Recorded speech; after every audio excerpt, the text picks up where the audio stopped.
వచనాలు మనందరం కలిసి చదువుకుంటాం.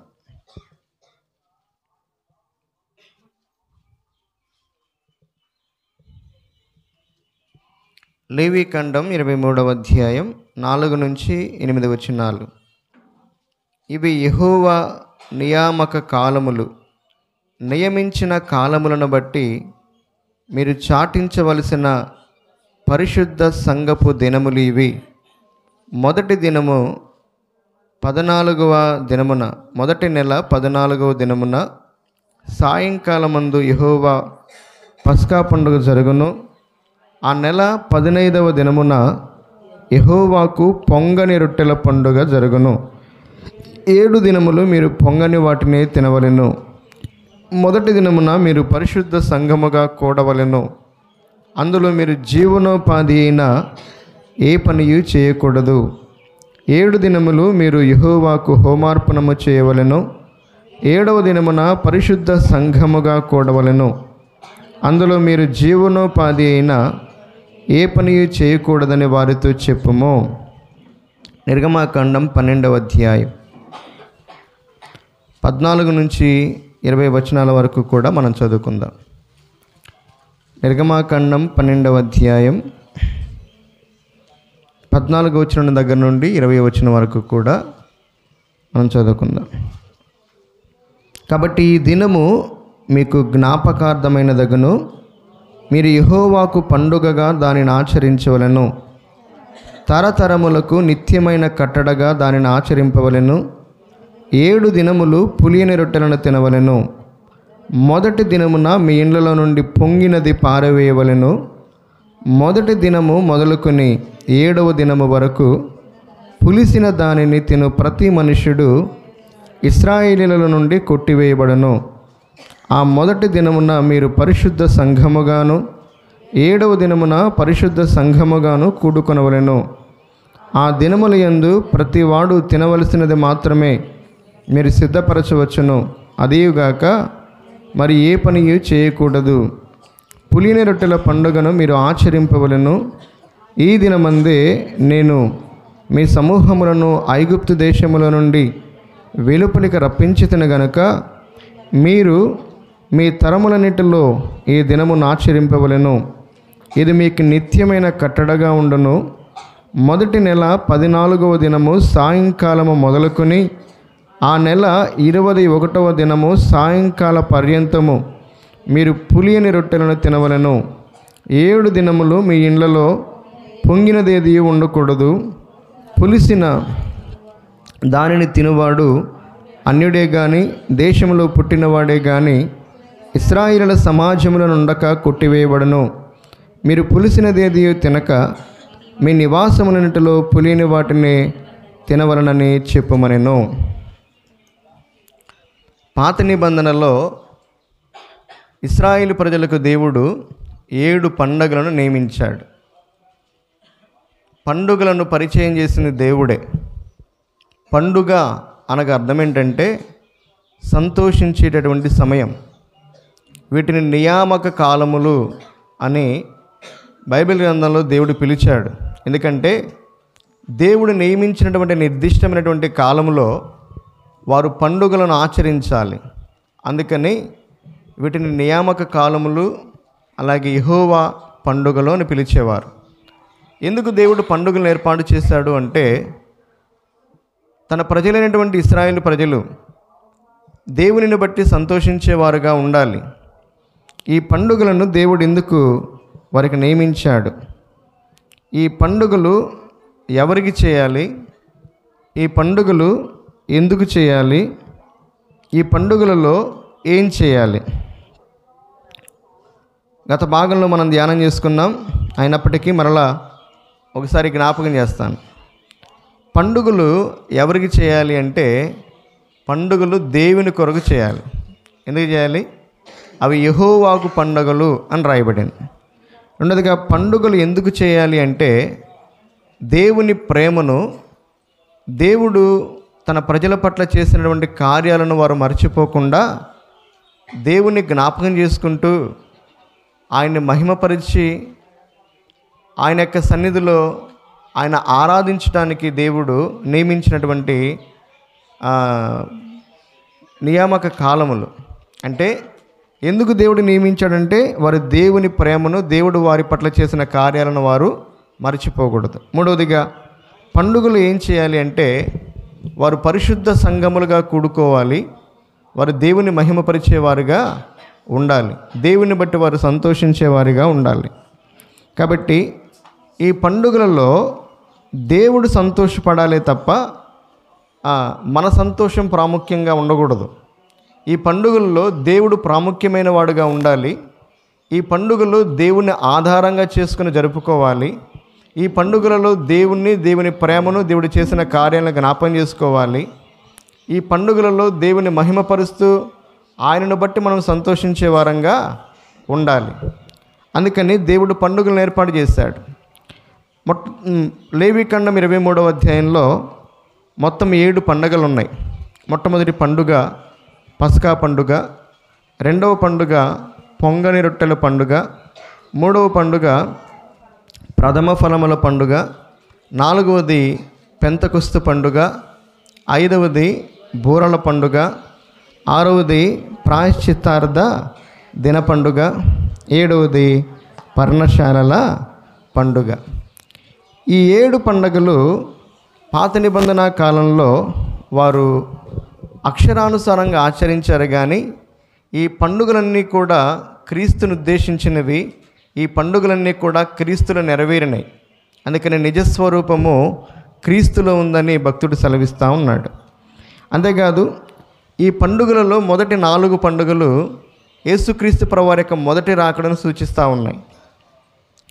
మిగతా 3 పండుగలు యేసుక్రీస్తు ప్రభువారి యొక్క రెండవ రాకడను సూచిస్తూ ఉన్నాయి. పస్కా పండుగ యేసుక్రీస్తు ప్రభువారి యొక్క శిలువ మరణానికి సాదృశ్యంగా ఉంటే, పులియని రొట్టెల పండుగ లేక పొంగని రొట్టెల పండుగ, ఈ పండుగ యేసుక్రీస్తు ప్రభువారు సమాధిలో ఉంచబడిన దానికి, అలాగే పరిశుద్ధ జీవితానికి సాదృశ్యంగా ఉంది. అలాగే ప్రథమ ఫలముల పండుగ యేసుక్రీస్తు ప్రభువారి యొక్క పునరుద్ధానానికి సాదృశ్యంగా ఉంటే, పెంతెకొస్తు పండుగ దేవుని యొక్క ఆత్మ కుమ్మరింపుకు, సంఘ ఆవిర్భావానికి అది సాదృశ్యంగా ఉంది. ఐదవదిగా బూరల పండుగ, సంఘం ఎత్తబడేదానికి ఈ బూరల పండుగ సాదృశ్యంగా ఉంటే, ప్రాయశ్చిత్తార్థ దిన పండుగ యేసుక్రీస్తు ప్రభువారి యొక్క రెండవ రాకడకు, యూదుల యొక్క సమకూర్పునకు సాదృశ్యంగా ఉంది. చివరిగా పర్ణశాలల పండుగ భూమి మీద దేవుడు యేసుక్రీస్తు ప్రభువారు జరిగించే 1000 ఏండ్ల పాలనకు ఈ పండుగ సాదృశ్యంగా ఉంది. అక్షరానుసారంగా వాళ్ళు ఆచరించారు. యేసుక్రీస్తు ప్రభువారు ఇవి నెరవేరినాయి. ఆత్మీయంగా ఇప్పుడు వాటిని మనం ఏం చేస్తూ ఉన్నామంటే మన జీవితాల్లో వాటిని కొనసాగిస్తూ ఉన్నాం. సరే, ఈరోజు పులియని రొట్టెల పండుగ లేక పొంగని రొట్టెల పండుగ అనేటటువంటి పండుగను గురించి మనం ధ్యానం చేసుకుందాం. మొట్టమొదటిగా పస్కా పండుగ దేనికి సాదృశ్యంగా ఉంది? పస్కా పండుగలో దేవుడు ఇశ్రాయేలు ప్రజలకు ఏం చేశాడు అంటే, పస్కా అనేటటువంటి మాటకి వెడలిపోవుట లేక దాటిపోవుట అని అర్థం. ఇశ్రాయేలు ప్రజలు 430 సంవత్సరాలు ఐగుప్తు దేశంలో ఐగుప్తు దేశపు రాజుగారికి బానిసలుగా, దాసులుగా ఉన్నారు. ఐగుప్తు లోకానికి సాదృశ్యంగా ఉంది. ఫరో సాతానుకు సాదృశ్యంగా ఉన్నాడు. ఈ ఐగుప్తు అనేటటువంటి పేరుకు చీకటి అని అర్థం. ఐగుప్తు అనేటటువంటి పేరుకి రెండింతల బాధ అని అర్థం. అంటే ఒకప్పుడు ఇశ్రాయేలు ప్రజలు లోకంలో ఉన్నారు, అలాగే చీకటి అనగా పాపములో ఉన్నారు, అలాగే రెండింతల బాధ అంటే శాపగ్రస్తమైనటువంటి స్థితిలో ఉన్నారు. అలాంటి ప్రజలను దేవుడు ఏం చేశాడంటే, వారి స్థానంలో పస్కా పశువుగా ఒక గొర్రెపిల్లను వధించడం ద్వారా, ఆ గొర్రెపిల్ల యొక్క రక్తధారలు వారి యొక్క ద్వారబంధాలకు పోయటం ద్వారా వారిని ఐగుప్తు యొక్క దాస్యత్వం నుంచి విడిపించి విమోచించాడు. కాబట్టి పస్కా అనగా విమోచించబడినటువంటి సమయము అని అర్థం. కాబట్టి పస్కా పండుగ ఇశ్రాయేలు ప్రజల యొక్క రక్షణకు, విమోచనకు సాదృశ్యంగా ఉంది. పస్కా పండుగ దేనికి సాదృశ్యంగా ఉంది? ఇశ్రాయేలు ప్రజల యొక్క రక్షణకు, విమోచనకు సాదృశ్యంగా ఉంది. వారి స్థానంలో ఒక గొర్రెపిల్ల వధించబడింది. అలాగే మనందరి కొరకై యేసుక్రీస్తు ప్రభువారు పస్కా గొర్రెపిల్లగా మనందరి కొరకే దేవుని చేత నియమించబడిన గొర్రెపిల్లగా ఆ కలువరి శిలువలో మరణించాడు. ఆయన చిందించినటువంటి రక్త ధారలలో మన పాపములకు క్షమాపణ, అలాగే మనకు విమోచన దొరుకుతుంది. అందుకని యేసు రక్తము ప్రతి పాపము నుండి మనల్ని పవిత్రులనుగా చేయునని రాయబడింది. కాబట్టి ఎవరైతే యేసుక్రీస్తు ప్రభువారిని నమ్ముకొని ఆయన దగ్గర తమ పాపాలు ఒప్పుకుంటారో, ఆయన యొక్క రక్తాన్ని తమ యొక్క హృదయపు ద్వారాలకు రాసుకుంటారో, అలాంటి వారి పాపాలను యేసుక్రీస్తు ప్రభువారు క్షమించి వారిని పరిశుద్ధపరుస్తాడు. అలాంటి వారు లోకములో నుండి, లోక సంబంధమైనటువంటి పాపములో నుండి, అలాగే శాపగ్రస్తమైనటువంటి బ్రతుకుల నుండి వారు విమోచించబడి రక్షించబడతారు. ఈ పస్కా పండుగ ఎప్పుడు జరుగుతుంది అంటే, ఆయన అన్నాడు మొదటి నెల 14వ తేదీన సాయంత్రం కాల సమయంలో మీరు గొర్రెపిల్లను వధించి దాని యొక్క రక్తాన్ని మీ ద్వారబంధాలకు పూయాలి అని అన్నాడు. అంటే ఈ మొదటి నెల అనగా వారికి ఏ నెల అంటే అది నీసాను మాసం అంటారు. ఏ మాసం అంటారు? యూదుల నెలల పేర్లు వేరుగా ఉంటాయి. నీసాను మాసము లేక అబీబు నెల. చెప్పండి, అబీబు అనేటటువంటి మాటకు అర్థం ఏంటంటే పచ్చని కంకులు అని అర్థం. అబీబ్ అనే మాటకు అర్థం ఏంటి? పచ్చని కంకులు. అంతకుముందు ఐగుప్తు దేశంలో వారి జీవితాలు మోడుబారిపోయినాయి, అవునా కదా? కానీ యేసుక్రీస్తు ప్రభువారు ఈ అబీబు నెలలో ఎందుకు వారిని విమోచించాడు అంటే, వారి జీవితాల్లో మరలా వారి ఆశలను చిగురించాడు. వారి జీవితాలను మరలా ఆయన చిగురింపజేసి ఫలింప చేయడానికి ఆయన ఇష్టపడ్డాడు. కాబట్టి అబీబు నెలలో మొదటి 3 పండుగలు జరుగుతాయి. ఏ పండుగలు? పస్కా పండుగ, పులియని రొట్టెల పండుగ, ప్రథమ ఫలముల పండుగ. ఈ 3 పండుగలు ఈ అబీబు నెలలో, ఈ అబీబు నెలకి నీసాను మాసం అనే పేరు కూడా ఉంది. ఈ నెలలో జరుగుతాయి అన్నమాట. ఈ అబీబు నెల మన క్యాలెండర్ ప్రకారం ఏ నెల అంటే ఏప్రిల్ నెల. చెప్పండి, ఏ నెల అంటే మనకి జనవరితో ప్రారంభమైతే వాళ్ళకి ఏప్రిల్ నెలతో ప్రారంభమవుతుంది. అంటే ఏప్రిల్ 14వ తేదీన వాళ్ళు పస్కా పండుగను ఆచరించేవాళ్ళు. ఈ పస్కా పండుగ అయిపోగానే మనకేమో రోజు అర్ధరాత్రి నుంచి ప్రారంభమవుతుంది కదా, కానీ యూదులకు రోజు సాయంత్రం 6 గంటల నుంచి ప్రారంభమవుతుంది. అర్థమైందని నేను చెప్పే మాట. కాబట్టి ఎప్పుడు వాళ్ళు పులియని రొట్టెల పండుగ చేయాలి అంటే ఈ 14వ తేదీన పస్కా పండుగ జరిగించారు. ఈ పస్కా పండుగ అయిపోయిన వెంటనే సాయంత్రం పూట పస్కా పశువుగా గొర్రెపిల్లను వారు వధిస్తారు కదా, ఆ వధించి దాని యొక్క రక్తాన్ని ద్వారబంధాలకు పూసుకుంటారు కదా. ఆ సాయంత్రం కాల సమయంలో 6 గంటలకి మరల నూతన దినము ప్రారంభం. అంటే 15వ తేదీ వస్తుంది. ఆ 15వ తేదీన వెంటనే వారు ఏం చేయాలి అంటే ఈ పులియని రొట్టెల పండుగ లేక ఈ పొంగని రొట్టెల పండుగను వారు ప్రారంభించాలి. ఈ పండుగ 7 రోజులు చేయాలి. ఎన్ని రోజులు చేయాలండి? ఇప్పుడు నిర్గమాకాండం మీరు చదివారు, అక్కడ స్పష్టంగా రాయబడింది 15వ తేదీ నుండి 21వ తేదీ వరకు అని రాయబడింది. ఎప్పటిదాకా చెప్పండి? 15వ తేదీ నుండి 21వ తేదీ వరకు ఈ పండుగను ఆచరించాలి. ఈ పండుగను ఆచరించే సమయంలో వారు ఎలా ఆచరించాలి అంటే, జాగ్రత్తగా వినండి, వారందరూ కూడా పరిశుద్ధ సంఘముగా కూడుకోవాలి. పండుగలలో చేయాల్సినటువంటి మొట్టమొదటి పని ఏంటంటే వారందరూ కూడా పరిశుద్ధ సంఘముగా కూడుకోవాలి. రెండవదిగా వారు జీవనోపాధి అయినటువంటి ఏ పని కూడా చేయకూడదు. మూడవదిగా వారు దేవునికి దహన బలులను అర్పించాలి. నాలుగవదిగా పొంగినది కానీ పులిసినది కానీ వారు ఏది కూడా తినకూడదు. అందుకని పులుపు పొగ చేస్తుంది. కాబట్టి పులియని రొట్టెల పండుగ అంటే పులిసినది కానీ పొంగినది కానీ వారి ఆహార పదార్థాలలో వారు రొట్టెల్లో ఉండకూడదు. యూదులకు ప్రధానమైనటువంటి ఆహారపు పంట ఏంటంటే యవల పంట. ఏ పంట చెప్పండి? యవలు అనగా బార్లీ గింజలు. ఆ యవల గింజలు వాటిని దంచి వాటిని పిండిగా చేసుకున్న వెంటనే వాళ్ళు పులియని రొట్టెలు చేసుకోవాలి. ఒకవేళ అది ఎక్కువ కాలం నిల్వ ఉంచుకుంటే అదేమైందో తెలుసా? పులిసిపోతుంది. పులిసిపోవటం మాత్రమే కాకుండా అది పొంగిపోతుంది. దేవుడు అన్నాడు, పులిసినది కానీ పొంగినది కానీ మీరు ఈ 7 రోజులు తినకూడదు అని అన్నాడు. ఒకవేళ ఎవరైనా తింటే వాడు ఇశ్రాయేలు ప్రజలలో నుండి కొట్టివేయబడతాడు. ఈ మాటలు జాగ్రత్తగా వినాలి. నేను ఇప్పుడు అక్షరానుసారంగా మాత్రమే చెప్తున్నా. వాటి యొక్క అర్థం ఏంటి, వాటి యొక్క పరమార్థం ఏంటో చెప్తాను. ఇప్పుడు పస్కా పండుగ మన యొక్క రక్షణకు సాదృశ్యంగా ఉంది. దేనికి సాదృశ్యంగా ఉంది చెప్పండి? రక్షణకి సాదృశ్యంగా ఉంది. రక్షింపబడిన తర్వాత రక్షింపబడినటువంటి ప్రతి ఒక్క వ్యక్తి కూడా సంఘములో చేర్చబడాలి. ఎక్కడ చేర్చబడాలి? దేవుని యొక్క సంఘములో చేర్చబడాలి. పులియని రొట్టెల పండుగ ఎన్ని రోజులు చేస్తారు? 7 రోజులు చేస్తారు. 7 అనేటటువంటి మాట బైబిల్ గ్రంథంలో సంపూర్ణతకు సాదృశ్యంగా ఉంది, లేక పరిపూర్ణతకు సాదృశ్యంగా ఉంది. అర్థమైందా? అనగా అర్థం ఏంటంటే యేసుక్రీస్తు ప్రభువారిని నమ్ముకొని రక్షించబడి విమోచించబడినటువంటి మనము వారు ఎలాగైతే పరిశుద్ధ సంఘముగా కూడుకున్నారో అలాగే మనం దేవుని యొక్క సంఘ సహవాసంలో చేర్చబడాలి. ఎక్కడ చేర్చబడాలంట? దేవుని యొక్క సంఘ సహవాసంలో చేర్చబడాలి. ఈ సంఘ సహవాసంలో చేర్చబడినటువంటి మనము బ్రతుకున్నంత కాలము, అలాగే యేసుక్రీస్తు ప్రభువు రాకడ పర్యంతము కూడా మనము ఈ విధంగా బ్రతకాలి. ఎలా బ్రతకాలి? పులియని రొట్టెల పండుగలో వాళ్ళు ఏమి ఆచరించారో, ఎలా బ్రతికారో అలాగ మనము కూడా పరిశుద్ధంగా బ్రతకాలి. అర్థమైందా? పరిశుద్ధంగా మన యొక్క ఆత్మీయ జీవిత యాత్రను కొనసాగించాలి. పులియని రొట్టెల పండుగ అని దేవుడు ఎందుకన్నాడంటే, పులుపు అనేటటువంటిది బైబిల్ గ్రంథంలో దేనికి సాదృశ్యంగా ఉంది? పులుపు అనేటటువంటిది దేనికి సాదృశ్యంగా ఉందో కొన్ని మాటలు మనం ధ్యానం చేసుకొని ముందుకెళ్దాం. చూడండి, మొట్టమొదటిగా కొరింథీయులకు రాసిన 2వ పత్రిక 5వ అధ్యాయం 6 నుంచి 8 వచనాలు చదవండి.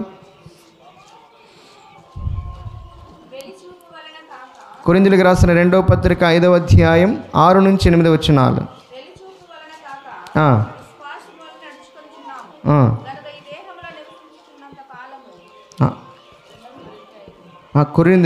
మొదటి కొరింథీ పత్రిక, క్షమించండి, 5వ అధ్యాయం. మీరు అతిశయపడుట మంచిది కాదు, పులిసిన పిండి కొంచెమైనను ముద్దంతయు పులిజేయనని మీరు ఎరగరా? మీరు పులిపిండి లేనివారు గనుక కొత్త ముద్ద అగుటకై ఆ పాతదైన పులిపిండిని తీసి పారవేయుడి. ఇంతేకాక క్రీస్తు అను మన పస్కా పశువు వధింపబడెను గనుక పాతదైన పులిపిండితోనైనను దుర్మార్గతయు దుష్టత్వమునను పులిపిండితోనైనను కాకుండా నిష్కాపట్యమును సత్యమునను పులియని రొట్టెతో పండుగను ఆచరించము. అమ్మ, పండుగను ఎలా ఆచరించాలి? ఎలా ఆచరించాలి? పులుపు దేనికి సాదృశ్యంగా ఉందంటే, పులుపు ఉప్పొంగ చేస్తుంది. ఏం చేస్తుందంట? పులుపు పొంగ చేస్తుంది. పొంగటం అంటే గర్వానికి సాదృశ్యం, అతిశయానికి సాదృశ్యం.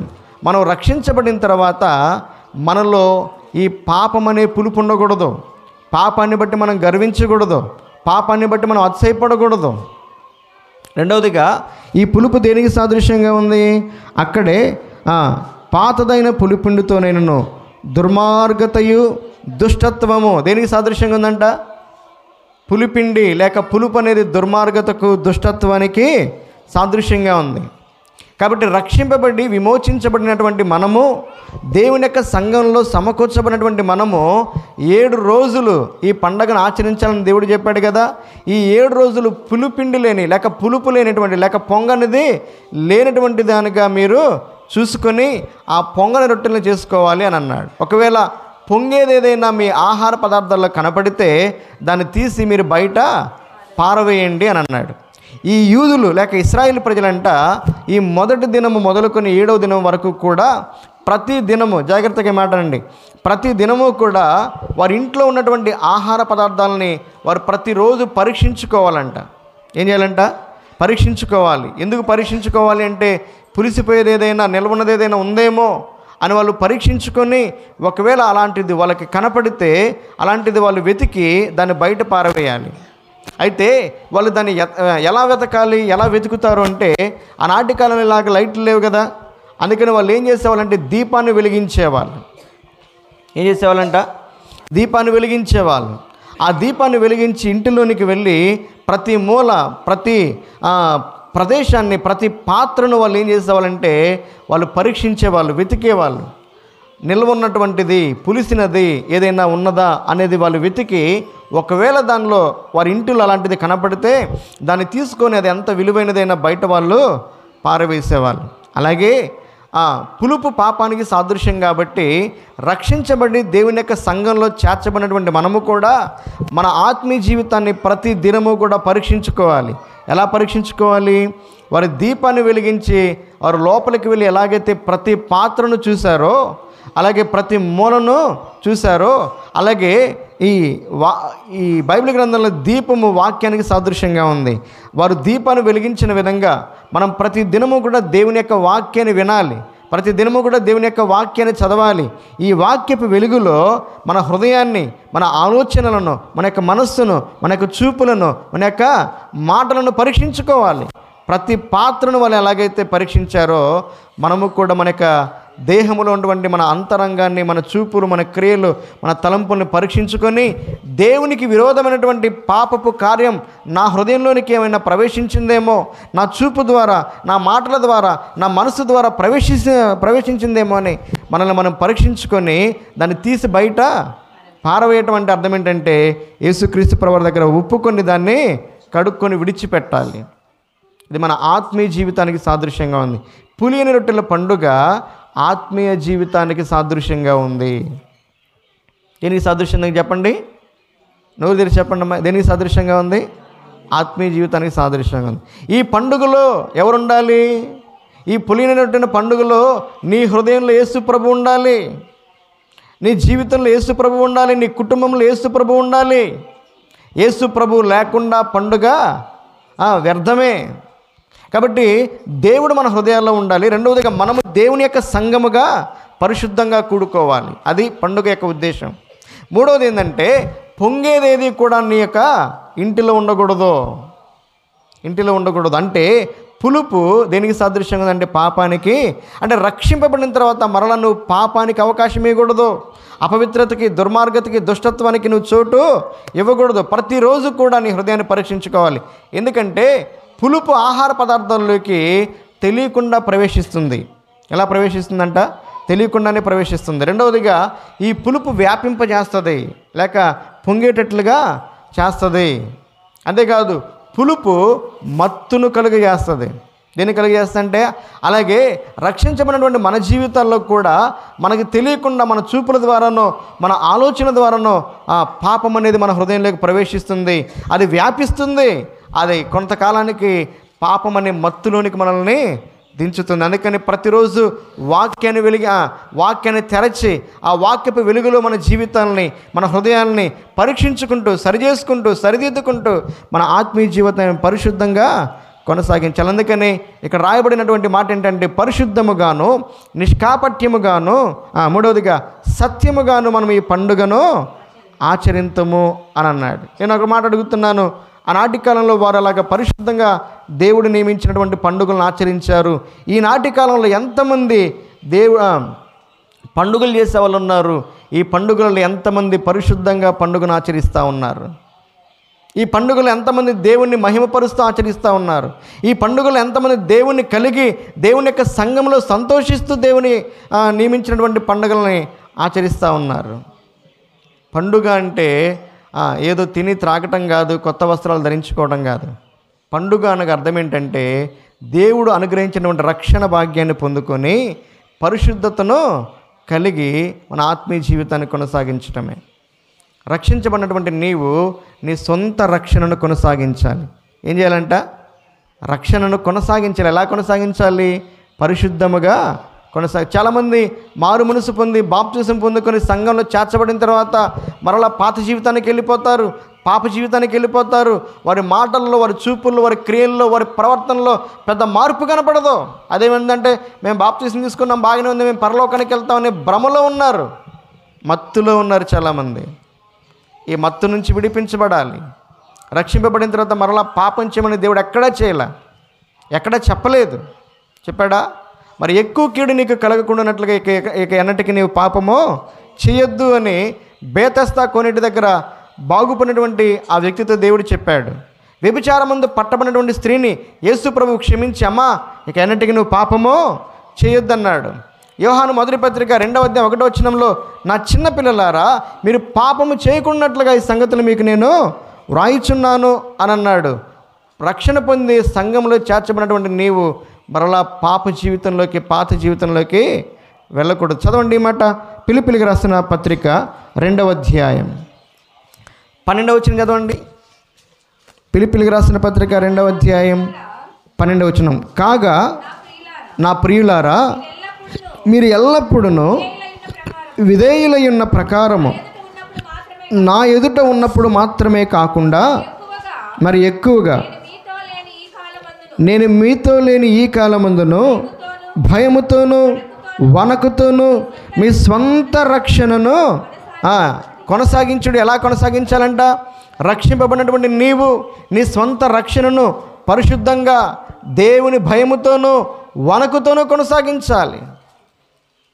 రక్షించబడ్డామన్నటువంటి పేరును కలిగి దేవుని భయం లేకుండా, వాక్య భయం లేకుండా, దైవ సేవకుల భయం లేకుండా, సంఘ సహవాసం లేకుండా, మరలా పాత జీవితాన్ని కలిగి, పాత స్వభావాన్ని కలిగి నువ్వు జీవిస్తూ ఉన్నావంటే నీలో దేవుడు లేడు. నువ్వు ఆచరించే పండుగ దేవునికి మహిమకరంగా లేదు. అందుకని అక్కడ రాయబడిన మాట, మీరు కొత్త ముద్ద అవటానికి మీలో ఉన్నటువంటి పాత పులిపిండిని తీసి పారవేయండి. పాత పులిపిండి అంటే నీలో ఉన్నటువంటి పాత స్వభావం, నీలో ఉన్నటువంటి పాప స్వభావాన్ని తీసి పారవేయాలి. చదవండి. ఎఫెసీయులకు రాసిన పత్రిక 4వ అధ్యాయం 22 నుంచి 24 వచనాలు చదవండి. కాబట్టి మునుపటి ప్రవర్తన విషయంలోనైతే మోసకరమైన దురాశల వలన చెడిపోవు మీ ప్రాచీన స్వభావమును వదులుకొని మీ చిత్తవృత్తి యందు నూతనపరచబడిన వారై నీతియు యథార్థమైన భక్తియు గలవారై దేవుని పోలికగా సృష్టింపబడిన నవీన స్వభావమును, పాత స్వభావాన్ని, పాప స్వభావాన్ని తీసి పారేయాలి. దురాశలతో చెడిపోవు మీ ప్రాచీన స్వభావాన్ని వదులుకుని లేక విడిచిపెట్టమని దేవుడు చెప్తా ఉన్నాడు.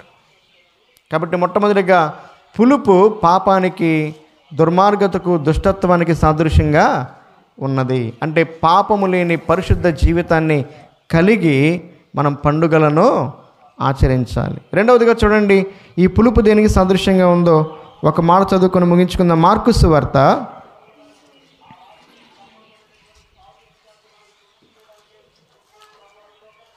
6వ అధ్యాయం 15వ వచనం.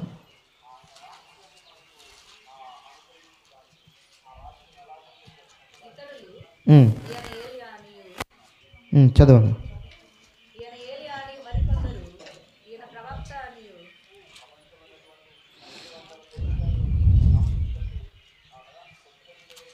మార్కు సువార్త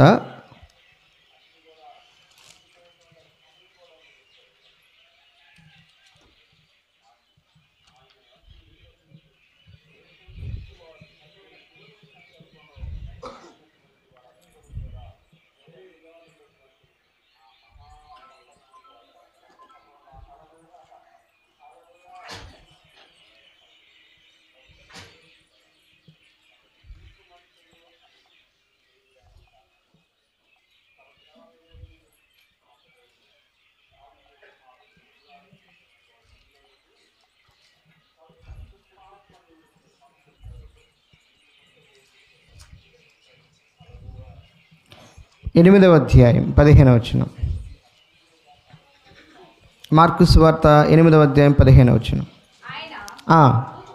ఆయన చూచుకునుడి పరిసయ్యుల పులిసిన పిండిని గూర్చియు హేరోదు పులిసిన పిండిని గూర్చియు జాగ్రత్త పడుడని వారిని హెచ్చరింపగా. ఇక్కడ పరిసయ్యుల పులిసిన పిండి, మరలా హేరోదు పులిసిన పిండి.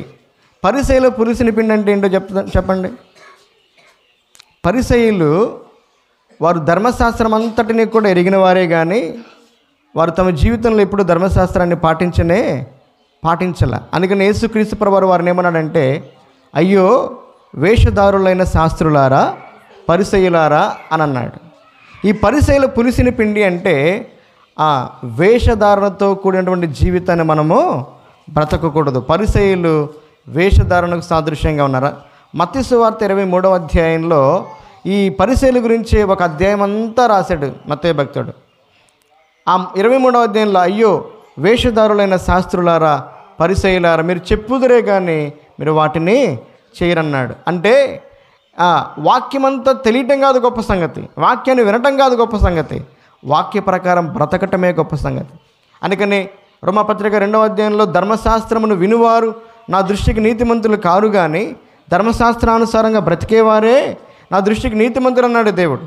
దేవుని యొక్క వాక్యం అంతా తెలిసి ఉండొచ్చు, వాక్యపు జ్ఞానం నీకు తెలిసి ఉండొచ్చు, వాక్యాన్ని బాగా నువ్వు బోధించవచ్చు, వాక్యపు మర్మాలను నువ్వు తెలిసి ఉండొచ్చు, కానీ వాక్యాన్ని పాటించకుండా నువ్వు వేషధారణ కలిగి జీవిస్తే మాత్రం దేవుడు దాన్ని ఒప్పుకోడు. రెండవదిగా వేషధారణ అనేటటువంటి పరిశీల పులిపిండి మనలో ఉండకూడదు. అక్కడ రాయబడిన 3వ మాట ఏంటంటే హేరోదు పులిపిండి అన్నాడు. ఏమన్నాడు? హేరోదు ఎవరికి సాదృశ్యంగా ఉన్నాడు అంటే బైబిల్ గ్రంథంలో హేరోదుని యేసయ్య ఏమన్నాడు తెలుసా? ఆ నక్కతో ఈ మాట చెప్పండి అన్నాడు. ఏమన్నాడు? హేరోదుని వెంబడించే వారిని హేరోదీయులు అంటారు. ఈ హేరోదు ఎలాంటి వాడంటే యేసుక్రీస్తు ప్రభువుని దేవుడిగా ఒప్పుకోడు. ఈ హేరోదు ఎలాంటి వాడంటే హేరోదు ఒక రకంగా మిక్స్డ్ పీపుల్ అనమాట. అంటే అతడు సమరయుడు, రెండవదిగా యూదులకు పుట్టినటువంటి వాడు.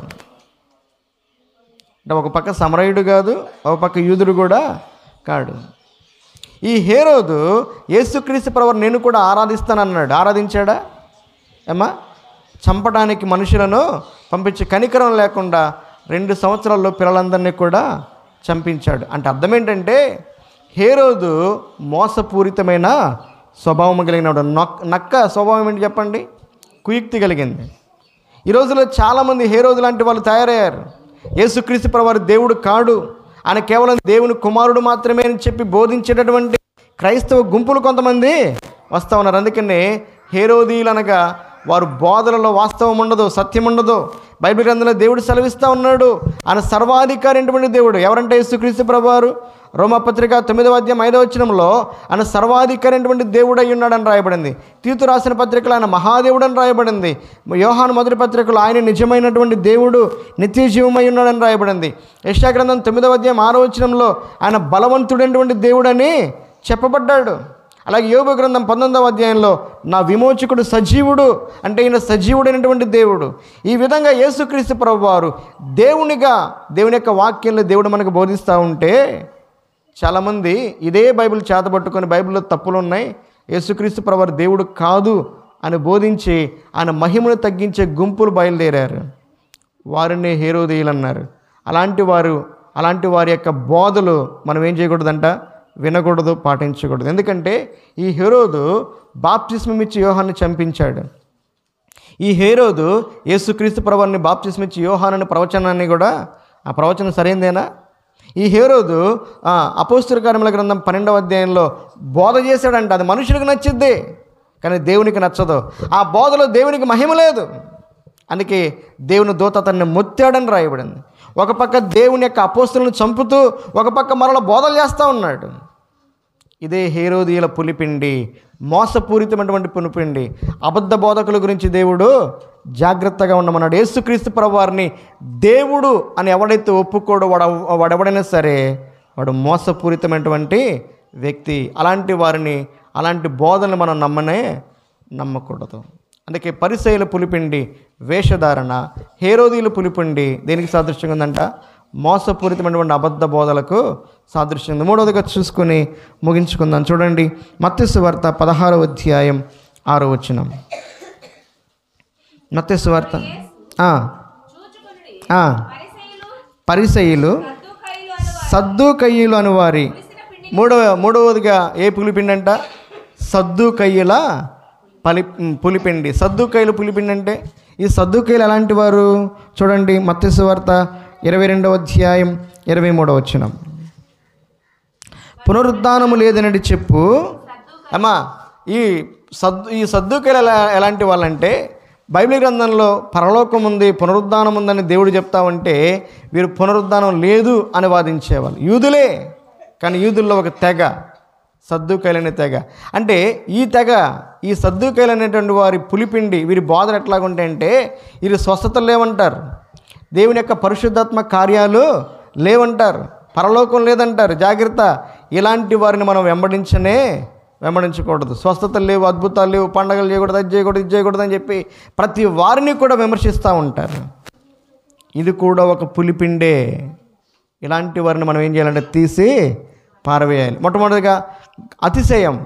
పాపం, దుర్మార్గత, దుష్టత్వం అనేటువంటి వాటిని తీసి పారవేయాలి. రెండవదిగా వేషధారణ అనేటువంటి పరిచయాల పులిపిండిని మనం పారవేయాలి. హేరోదీలైనటువంటి మోసపూరితమైనటువంటి స్వభావాన్ని మనం పారవేయాలి. సద్దుకైలైనటువంటి వారు దేవుని యొక్క వాక్యంలో కొన్నిటిని తీసివేస్తారు, వాటిని నమ్మకుండా వారు నమ్మకుండా ఇతరులకు కూడా ఆ విధంగా ప్రేరేపించబడడానికి బోధిస్తూ ఉంటారు. చాలామంది స్వస్థతలు లేవని, అద్భుత కార్యాలు జరగవని చెప్పి ఈ రోజుల్లో క్రైస్తవ బోధకులే ప్రజలను తప్పుదారిని పట్టిస్తూ ఉన్నారు. పరిశుద్ధాత్ముడు లేడు, పరిశుద్ధాత్మ కార్యాలు లేవు, అవి ఎప్పుడూ ఆగిపోయినాయని చెప్పి బోధించే వాళ్ళు కూడా ఉన్నారు. వీరు కూడా ఒక పులిపిండి లాంటి వాళ్ళే. గలతీలకు రాసిన పత్రిక చూడండి, గలతీలకు రాసిన పత్రిక 5వ అధ్యాయం 8-9 వచనాలు. గలతీలకు రాసిన పత్రిక 5వ అధ్యాయం 8-9 వచనాలు. ఈ ప్రేరేపణ మిమ్మల్ని పిలుచుచున్న వాని వలన కలగలేదు, పులిసిన పిండి కొంచెమైనను ముద్దంతయు పులియ చేయును కదా. ఈ ప్రేరేపణ మిమ్మల్ని పిలిచిన వాని వల్ల కలగలేదు. ఈ ప్రేరేపణ ఇప్పుడు వచ్చేటటువంటి అబద్ధ బోధలో కొన్ని తెగల వారి వల్ల సంఘాన్ని గలిబిలి చేస్తూ పాడు చేస్తూ ఉన్నారు. పౌలు భక్తుడు అన్నాడు, గలతీ సంఘాన్ని ఆనాటి కాలంలో పాడు చేసినటువంటి కొంతమందిని గురించి అన్నాడు, ఈ ప్రేరేపణ మీకు దేవుని వల్ల కలగల, అబద్ధ బోధకుల వల్ల కలిగి మీరేం చేయబడ్డారంట, మరలా శరీరానుసారంగా నడుచుకోవడానికి వెళ్ళారు, జాగ్రత్త అన్నాడు. కాబట్టి పులియని రొట్టెల పండగలో పులుపు అంటే ఏందో మనం అర్థం చేసుకున్నాం. ఇంకొక మాట చెప్పి మనం ముగించుకుందాం. ఈ పులియని రొట్టె దేనికి సాదృశ్యంగా ఉందంటే యేసుక్రీస్తు ప్రభు వారికి సాదృశ్యంగా ఉంది. దేనికి సాదృశ్యంగా ఉంది చెప్పండి? యేసుక్రీస్తు ప్రభు అన్నాడు, ఆయన జీవాహారము అన్నాడు, నేనే నిజమైనటువంటి ఆహారమును అన్నాడు. పరలోకం నుండి దిగి వచ్చిన జీవాహారమును నేనే అని అన్నాడు. అంటే ఈ పులియని రొట్టెల పండుగలో వారు ఈ 7 రోజులు ఆ పొంగని పులియని రొట్టెలనే తినాలి. అలాగే మన ఆత్మీయ జీవిత యాత్రలో దేవుని యొక్క వాక్యాన్ని చదువుతూ, దేవుని యొక్క ఆత్మచేత నడిపించబడుతూ, పరిశుద్ధ సంఘముగా కూడుకుంటూ, యేసుక్రీస్తు ప్రభువారు మనకు అనుగ్రహించినటువంటి ఆ కలువరి శిలువలో ఆయన మన కొరకే వధింపబడి మన కొరకే సిద్ధపరిచినటువంటి ఆ యొక్క శరీరము, ఇదిగో ఇది నా శరీరము, ఇది నా నిజమైనటువంటి శరీరము, ఇది నా నిజమైనటువంటి పానము అని అన్నాడు. నా శరీరము తిని నా రక్తము త్రాగువాడు నిత్య జీవము కలిగినవాడు. కాబట్టి పరిశుద్ధమైనటువంటి ప్రభు బలలో పాలు పంపులు పొందుతూ మన ఆత్మీయ జీవితాన్ని మనం పరిశుద్ధంగా కొనసాగించాలి. అలా కొనసాగించటాన్నే ఈ పులియని రొట్టెల పండుగ మనకు నేర్పిస్తూ ఉంది. ఇప్పుడు మనం ఒక మాట జ్ఞాపకం చేసుకొని ముగించుకుందాం. ఇంతవరకు నీ ఆత్మీయ జీవితంలో నువ్వు ఎలా కొనసాగావు? రక్షించబడిన తర్వాత మరలా నువ్వు పాపానికి చోటిచ్చావా? వేషధారణకు చోటిచ్చావా? మోసపూరితమైనటువంటి పరిస్థితులకు చోటిచ్చావా? నీ జీవితం ఎలాగుందో ఒక్కసారి పరీక్షించుకొని ఇప్పటి నుంచైనా దేవుడు కోరుకున్న విధంగా నీ జీవితంలో నువ్వు కుటుంబంలో పండుగను ఆచరించాలి. ఆ విధంగా నువ్వు దేవుని మహింపరచాలి, దేవుని సంతోషపరచాలి, నువ్వు ఆశీర్వదింపబడాలి. అటువంటి కృప దేవుడు మనకందరికీ దయచేయనుగాక. మోకరించండి, ఒక్క నిమిషం అందరూ మోకరించండి, ప్రార్థన చేసుకుందాం. ఒక్క నిమిషం మన హృదయాలను మనం పరీక్షించుకుందాం. దుష్టత్వము, దుర్మార్గత అనేటటువంటి పులిపిండి లేని వారై నిష్కాపట్యముతోనూ సత్యముతోనూ మనము పండుగ ఆచరింతుము అని దైవ గ్రంథంలో రాయబడింది. మరి నీ హృదయం ఎలాగుంది? రక్షించబడిన తర్వాత నీ ఆత్మీయ జీవితాన్ని నువ్వు పరిశుద్ధంగా కొనసాగిస్తున్నావా? భయముతో, వణుకుతో నీ పరిశుద్ధ జీవితాన్ని కొనసాగిస్తూ ఉన్నావా? ఆషామాషిగా కొనసాగిస్తూ ఉన్నావా?